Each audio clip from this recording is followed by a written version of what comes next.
Hi friends, I'm Sarah. Welcome back to my channel, Sunset Bow Tarot. We're almost to the end, you guys. It's day 6 of my compressed 31 days of tarot in 7 days. So day 24, question 24 is your top 5 tarot books of the decade. So top 5 tarot books 2010 to 2019. The first 2 books that I wanted to talk about on this list are the 2 books that I always recommend as beginner books. One of them is a book that I found personally super helpful as a beginner, and it's been around for a long time. And the other one is a book that came out more recently, but that I think in combination with the other one gives you a very sort of complete introduction to tarot in an accessible way. So the first one is Kitchen Table Tarot by Melissa Cynova. This book is great. I love this book. I love Melissa Cynova's writing, and the reason why I like this book as a beginner book is because I think it's a really good cover-to-cover read. It really is a book that you can just pick up, read the whole thing. It has a little bit of everything. You know, there's card meanings, there's discussion about like readings, how to read for other people, ethics in readings. Like it's very, very kind of broad, but because the voice of it is so accessible, it's a book that you really can read cover to cover and just enjoy. So it feels like a great introduction, in my personal opinion, to tarot, just for a brand new reader. If you want a book that really kind of makes the cards come alive, you know, this book really makes you think about the cards in terms of characters and in terms of how to associate them with actual personal experiences in your life and things like that. So it's really, really accessible, and you can just kind of like pick it up and read it beginning to end. So the other book that I always recommend as a great beginner book, and it's one that I don't always see spoken about as often, is Learning the Tarot by Joan Bunning. And this is actually the book that I found most useful as a beginner reading tarot. And this is actually my second copy of it, because I had a copy and then I think I sold it on eBay or something because I felt like I didn't really need it anymore. And then I, like just a couple of years back, bought it again because I missed it, and it's a great reference, and it's just a great book to have as reference material. And so the way that I always kind of think of these 2 books is that like Kitchen Table Tarot is your cover-to-cover read if you're just starting to read tarot. Learning the Tarot, my cat's scratching something quite loudly. Learning the Tarot is more like a textbook. And the way that it's all set up is that the card meanings are in particular the best part of this book, in my opinion. There's 2 pages on every single card, and it gives you keywords and key phrases for lots of different possible meanings of the card. It gives you some cards that may be in opposition to that card if they show up, or cards that may reinforce that card if they show up. And then it gives you just like a couple paragraphs of description to kind of, you know, bring things alive a little bit more. And so this book I just find really, really useful. I think that as a reference for card meanings, in terms of giving you like some memorable words and phrases to sort of think about every time you see a particular card, this one is really, really helpful. And so I find it as a beginner book to be a really good book. The other cool thing about this book is that all of the information in it is actually available for free on the internet. There's a website called learntarot.com, which has been around for forever and not updated in forever. So it looks like a very, very old website, but all the information in this book is on that website. And like I said, I think the way that this book is laid out is extremely useful in terms of giving you just like quick, memorable references to all of the different ways a particular card can be interpreted. So really, really like Learning the Tarot by Joan Bunning, and I recommend it a lot. So the third book that I think is actually a really, really good book that I do recommend a lot is actually Tarot Wisdom by Rachel Pollack. And I think most people, when they recommend a Rachel Pollack book, will typically recommend 78 Degrees of Wisdom. And I have read this book, and I mean, it's a classic, it's a tarot classic, like great book, love the book. But the thing I like about Tarot Wisdom is that I think it's a little bit more accessible personally. When I first started reading tarot, I actually got 78 Degrees of Wisdom because, you know, when you like go around and try to figure out like what books people recommend as good beginner books, and so many people are like, oh, the ultimate Bible of tarot is 78 Degrees of Wisdom.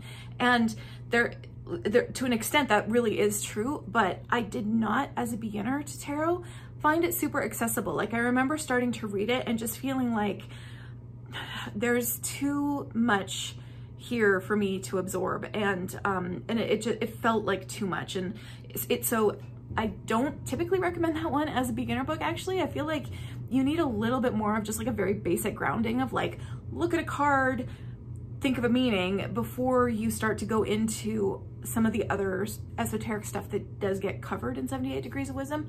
I do think tarot wisdom is a bit more accessible.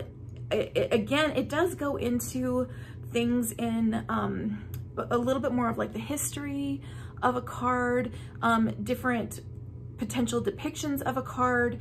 And so, you know, so it is one that I do really enjoy, and I think it's kind of underrated. It does have a fair amount of the same kind of information that 78 Degrees of Wisdom has, but something about it just feels more accessible for use as like a reference book as opposed to a cover-to-cover read like 78 Degrees of Wisdom. So anyway, so that's Rachel Pollack's Tarot Wisdom. Obviously I have to give an honorable mention to 78 Degrees of Wisdom, but again, I don't actually tend to recommend this as a beginner book because when I was a beginner, this was a lot for me to take in, and I needed to like spend some more time with the cards before I could really absorb this very well. I also would have to, of course, put a book by Mary Greer on the list of my top 5 tarot books of the decade. And actually, you know, a lot of these, again, I have a hard time like deciding what are my top 5 of the decade, because obviously a lot of these have existed prior to the decade and they were familiar to me prior to the decade. And so I don't know how to define this, but I guess this is more like my top 5 tarot books of all time. So, so Tarot for Yourself by Mary Greer is a really fantastic like workbook approach to tarot. This is my copy. I actually first went through this, I believe, like when I looked through and when I calculated my current year card and everything like that, according to what I wrote, I did this in 2005 originally. So that was the first time I actually went through this workbook. So this is my old copy of it, but because it's been so long and the book just came out in a new edition, I've actually gotten the revised edition of it, and I want to do it again because again, it's like it's a super useful workbook approach to just working through the deck and, you know, thinking about the cards in different ways and, you know, approaching them intuitively and doing things like calculating numerologically like your year cards, and, you know, there's just a lot of really great stuff in here. And so because it's been so long, I wanted to do it again, and it conveniently, you know, a new edition came out and I was like, okay, well, let's do it again. So I will be reworking my way through Tarot for Yourself this year in the new edition. Finally, the last book that I wanted to talk about as one of my top books of the decade is one that I actually spent some time with much more recently, but it really expanded, I feel like, my approach to certain elements of tarot in a new way, and that is Tarot on Earth by Tom Benjamin. And this book is a great book for first of all, learning how to read pip style decks.